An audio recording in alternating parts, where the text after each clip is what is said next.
അതുതന്നെയാണ് 52 വെട്ടുവെട്ടി കൊലപ്പെടുത്തിയ ചന്ദ്രശേഖരൻ്റെ സിനിമ വന്നപ്പോഴും കേരളത്തിൽ ആ സിനിമ കാണിക്കാതിരുന്നു.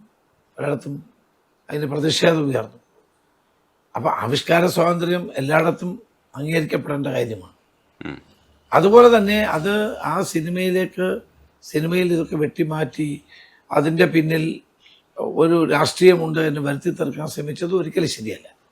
അത് കഴിഞ്ഞാണ് ED അവരുടെയൊക്കെ അന്വേഷിക്കാൻ തീരുമാനം. അത് എൻ്റെ സമയം അതാണ് ആയതുകൊണ്ടാണ് അങ്ങനെയാണ് ആളുകൾ തെറ്റിദ്ധരിക്കുന്നത്. ശരിയായി ധരിക്കുന്നോ തെറ്റിദ്ധരിക്കുന്നോ ഏതായാലും ED CBI തുടങ്ങിയിട്ടുള്ള സ്ഥാപനങ്ങളെ ദുരുപയോഗപ്പെടുത്തുന്നത് ശരിയല്ല.